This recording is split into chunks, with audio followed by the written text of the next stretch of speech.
Hey guys, this is your English Guru Mahendra sir from Ayushi Spoken English Academy. Once again, you are welcome in a video lecture. आज हम है lesson number 12 यानी lecture number 12। हमने जो series start की थी उसका 12वां number का लेक्चर है, 12 नंबर का लेक्चर है। Which kind of things we will learn in this topic? First, but before starting my lecture, first I want to tell you that if you are new for this channel, अगर आप इस channel के लिए नए हैं तो first आप subscribe कीजिए, बेल आइकन को दबाइए ताकि जब भी हम कोई नया वीडियो अपलोड करें ऐसे इंटरेस्टिंग चीज़ें जो दिखाए। आपको पता है कि मैं इस सीरीज़ में क्या लेकर आया हूँ। जो स्टूडेंट्स कंफ्यूज होते हैं कि मैं किस तरह से इंग्लिश बोलूँ, इसी तरह की लाइनें मैं हमेशा आपके लिए लेकर आता हूँ। सो आप घर बैठे उसको अच्छे से पढ़ सकते हो। सो सब्सक्राइब कर लीजिए, बेल आइकन को दबाइए ताकि जब भी कोई नया वीडियो अपलोड हो तुरंत ही आपको उसका नोटिफिकेशन मिले और आप घर बैठकर इसी तरह से बहुत अच्छे से इंटरेस्टिंग फैक्ट्स सीख सके। तो let's start lecture number 12। Right students, आज मैं दो चीज आपके लेकर आया हूँ, past participle and present participle. Right, past participle and present participle का मतलब होता है, आपको ये नॉलेज है, ईटन एंड गॉन ये पास्ट पार्टिसिपल है। जैसे वर्ब का थर्ड फॉर्म, ओके, ये वर्ब का थर्ड फॉर्म है। राइट, ये वर्ब का थर्ड फॉर्म है और ये जो वर्ड है ये वर्ड का फोर्थ फॉर्म है। राइट, ये वर्ब का थर्ड फॉर्म है, ये वर्ब का फोर्थ फॉर्म है। Right, so past participle and present participle, तो ये मैं आपके लिए क्यों लेकर आया हूँ। First I want to tell you that जब हम कुछ सेंटेंसेस देखते हैं, पढ़ते हैं, सुनते हैं या किसी को बोलते हुए सुनते हैं तो वहाँ पर डायरेक्ट यानी कुछ रूल्स एंड रेगुलेशन का लेना देना नहीं है, डायरेक्ट हमें पास्ट पार्टिसिपल मिलता है, डायरेक्ट ही कहीं पे पास्ट पार्टिसिपल मिलता है। और हमें ये जेरंड यानी ईटिंग एंड गोइंग वो भी हमें डायरेक्ट कहीं पे मिलते हैं। इसका मैंने बहुत ही अच्छे से डीपली जेरंड एंड इन्फिनेटिव के जो हमारा टॉपिक था, gerund and infinitive, I think 73 number का वो चैप्टर था हमारा, उसके अंदर मैंने बहुत डिटेल में आपको बताया है कि डायरेक्ट आईएनजी कहाँ कहाँ दिखता है। राइट, सो वो सारी चीज़ें मैं यहाँ नहीं दिखा सकता आपको, लेकिन डायरेक्ट ईटन कहाँ पर है और डायरेक्ट आईएनजी कहाँ पर है, वो that kind of things I am going to teach you. Okay, so let's start. Students, sentence है लकड़ी जली हुई है। अब देखो यहाँ पर एक्टिविटी रनिंग मिलती है, चालू मिलती है। जब आईएनजी दिखता है तो एक्टिविटी चालू दिखती है, लेकिन ईटन दिखता है तो वहाँ पे एक्टिविटी खत्म हो गई है। जैसे लकड़ी जली हुई है मतलब जल गई है, ये लकड़ी है जली हुई है, जल कर खत्म हुई। The wood is burned, burn को कहते हैं जलना, लेकिन the wood is burned simple sentence है, लकड़ी जली हुई है, द वुड इज बर्न्ड, इसमें कोई टेंसेस का यूज नहीं करना है। राइट, सेकंड, पन्ना फटा हुआ है, उसकी एक्टिविटी चालू तो है नहीं, पन्ना फटा हुआ है, कोई पेज है कोई बुक का, उसका पन्ना फटा हुआ है। सिंपल सेंटेंस में जाओ, the page is torn, the page is torn. Right, कुर्सियाँ टूटी हुई है, जो कुर्सियाँ है वो टूटी हुई है, कुर्सी लेकर अरे वो तो टूटी हुई है, वो कुर्सियाँ तो टूटी है, those chairs are broken. Simple sentence, कुर्सियाँ टूटी हुई है, those chairs are broken. Right, तुम्हारा सिक्का गिरा हुआ है, अब वो सिक्का है वो तो एक्टिविटी चालू तो है नहीं, गिरा हुआ है, नीचे ऑलरेडी गिरा हुआ है, तो योर कॉइन इज फॉलन, तुम्हारा सिक्का गिरा हुआ है, योर कॉइन इज फॉलन। तुम थके हुए हो, उस भी एक्टिविटी चालू नहीं, तुम थक चुके हो, ऐसा दिखता है कि तुम थके हुए हो, यू आर टायर्ड, तुम थके हुए हो, यू आर टायर्ड। वह शादीशुदा है, अब एक्टिविटी चालू तो है नहीं, ऑलरेडी शादीशुदा है, ही इज मैरिड, देखो ही इज मैरिड। ओके, वह खिंचा हुआ है यानी वो चिड़ा हुआ है, खिंचा हुआ का मतलब क्या होता है, चिड़ा हुआ। राइट, अब मैं यहाँ पे चिड़ा हुआ भी लिख देता हूँ, आपको समझ में आए कि क्या कहना चाह रहा हूँ मैं। वो चिड़ा हुआ है, उसको जरा छेड़ो मत, वह चिड़ा हुआ है। राइट, तो he is irritated, he is irritated, don't make fun of him, उसके साथ मजाक मत करो, वह खिंचा हुआ है, वह चिड़ा हुआ है। राइट, तो ही इज इरिटेड। और सब कुछ बर्बाद हो गया है, ओके, सब कुछ बर्बाद हो गया है, everything is ruined, everything is ruined। Okay guys, so ये सारे सेंटेंसेस मैंने इस तरफ आपको जो दिखा है, ज़्यादातर वो सेंटेंसेस में वर्ब का थर्ड फॉर्म आता है, वो सिंपल सेंटेंसेस में उसका यूज़ होता है। राइट, आप एडजेक्टिव की तरह मैंने आपको एक्सप्लेन किया था, ये जो है वो वर्ब का थर्ड फॉर्म नहीं है, ये एडजेक्टिव का काम कर रहा है। जैसे लकड़ी जली हुई है, तो लकड़ी कैसी है, जली हुई है। द वुड इज बर्न्ड, पन्ना फटा हुआ है, जैसे वो लड़का मोटा है तो he is a fat boy, वो सुंदर लड़की है तो सी इज़ अ ब्यूटीफुल गर्ल। लेकिन पन्ना फटा हुआ है, जैसे सी इज़ द ब्यूटीफुल गर्ल, तो हम क्या कहते हैं कि वो सुंदर लड़की है तो सी इज़ द ब्यूटीफुल गर्ल, तो ब्यूटीफुल वो एडजेक्टिव है।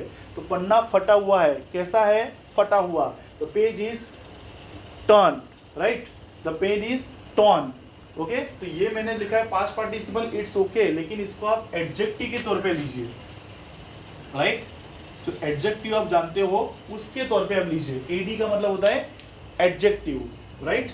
अब हम जाते हैं 9 नंबर में, राइट। 9 नंबर है वह पढ़ा लिखा है। देखो वह पढ़ा लिखा है तो ही इज एजुकेटेड, वह पढ़ा लिखा है तो ही इज एजुकेटेड। उसकी एक्टिविटी चालू नहीं है, पढ़ा लिखा है, कैसा है, पढ़ा लिखा। ये वर्ब का जो थर्ड फॉर्म है वो एडजेक्टिव का काम कर रहा है। ये भी मैं मेरे स्पोकन इंग्लिश के जो लेक्चर थे उसके अंदर आपको एक्सप्लेन कर चुका हूँ, राइट। दूध में पानी मिला हुआ है, अब मिला हुआ है, ऑलरेडी मिला हुआ है कि मिल नहीं रहा है, एक्टिविटी चालू नहीं है, दूध में पानी मिला हुआ है। द मिल्क इज वाटर्ड, ये दूध में तो पानी मिला हुआ है, the milk is watered, right. उसके बाद है रुमाल पंखे से लटका हुआ है। स्टूडेंट्स इसको जरा समझिए, 1 to 10 एग्जाम्पल मैंने आपको कैसे दिए। वर्ब की third form as a adjective, verb की third form as an adjective. लेकिन अब आप सेंटेंस देखिए, रुमाल पंखे से लटका हुआ है, राइट, एक पंखा है तो रुमाल लटका हुआ है, यानी वो लटका हुआ दिख रहा है हमें, एक्टिविटी चालू है उसकी, तो वहां पर हम आईएनजी का यूज करेंगे प्रेजेंट पार्टिसिपल का एज अ जेरेंड, राइट। तो रुमाल पंखे से लटका हुआ है, the hanky is hanging. Students देखिए यहाँ पे, the hanky is hanging from the fan, यानी फैन से लटका हुआ है, एक्टिविटी चालू है। आपको सोचना है, जैसे पन्ना फटा हुआ है, वो एक्टिविटी चालू नहीं है, द पेज इज टॉर्न।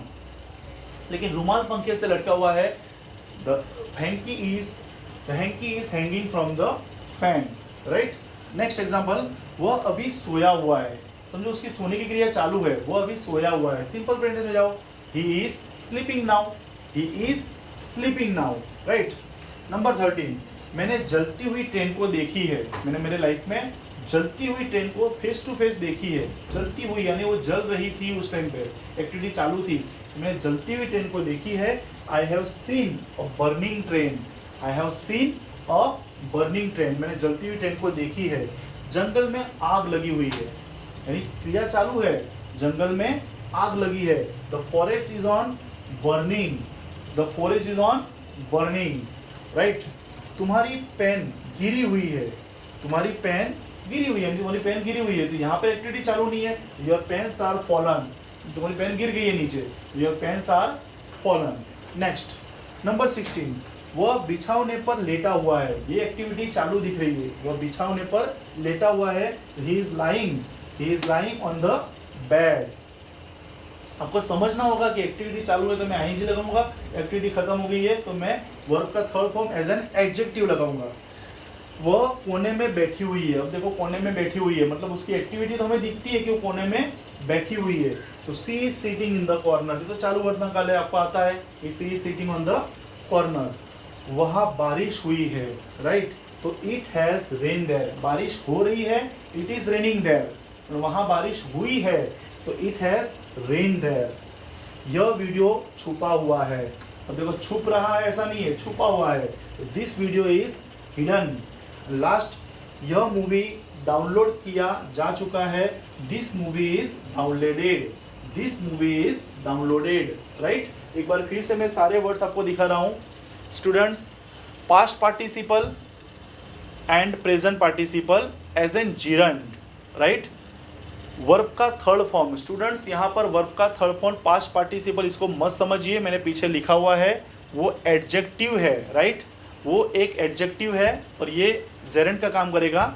छोटे छोटे सेंटेंसेस होते हैं, लकड़ी जली हुई है, द वुड इज बर्न, पन्ना फटा हुआ है, द पेज इज टॉर्न, कुर्सियाँ टूटी हुई है, द चेयर्स आर ब्रोकन, तुम्हारा सिक्का गिरा हुआ है, योर कॉर्न इज फॉलन, तुम थके हुए हो, यू आर टायर्ड, वह शादीशुदा है, ही इज मैरिड, वह खींचा हुआ है, वह चिड़ा हुआ है, ही इज इरिटेड, सब कुछ बर्बाद है, एवरीथिंग इज ruined, वह पढ़ा लिखा है, ही इज एजुकेटेड, दूध में पानी मिला हुआ है, द मिल्क इज वाटर्ड, रुमाल पंखे से लटका हुआ है, यहाँ पर एक्टिविटी चालू है, the hanky is hanging from the fan, वह अभी सोया हुआ है, ही इज स्लीपिंग नाउ। मैंने जलती हुई ट्रेन को देखी है, I have seen a burning train, जंगल में आग लगी हुई है, the forest is on burning fire, right. And तुम्हारी पेन नीचे गिरी हुई है, योर पेन्स आर फॉलन, वह बिछावने पर लेटा हुआ है, he is lying on the bed, वह कोने में बैठी हुई है, she is sitting on the in the corner, वह बारिश हुई है, it has rained there,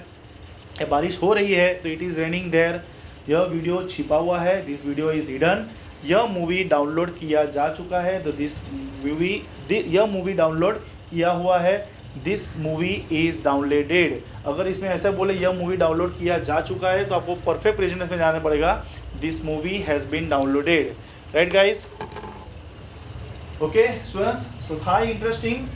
past participle as an adjective, मैंने कहा था जो पास्ट पार्टिसिपल होता है, गॉन, रिटर्न, टेकन, ये पास्ट पार्टिसिपल तो है, लेकिन कई सेंटेंसेस ऐसे होते हैं वहाँ पर ये एडजेक्टिव का कार्य करता है। मैंने आपको कहा था जैसे वो सुंदर लड़की है तो she is a beautiful girl, लेकिन वह एक्साइटेड है, कैसी है, शी इज़ एक्साइटेड। वो पढ़ा लिखा है, कैसा है, पढ़ा लिखा, तो ही इज़ एजुकेटेड। तो आप समझ गए होंगे कि जो वर्ब का थर्ड फॉर्म है वो एडजेक्टिव का भी काम करता है। Okay guys, I hope you would have like this video. अगर आपको अच्छा लगा है तो प्लीज़ लाइक दिस वीडियो, अपने दोस्तों के साथ, अपने रिलेटिव्स में, वेल विशर में इस वीडियो को शेयर कीजिए, ताकि घर बैठे कुछ इंटरेस्टिंग चीज़ें इसी तरह से वो सीख पाए। तो स्टूडेंट्स, मिलते हैं नए लेक्चर में कुछ नए इंटरेस्टिंग टॉपिक के साथ। तब तक के लिए bye bye, see you, take care, thank you.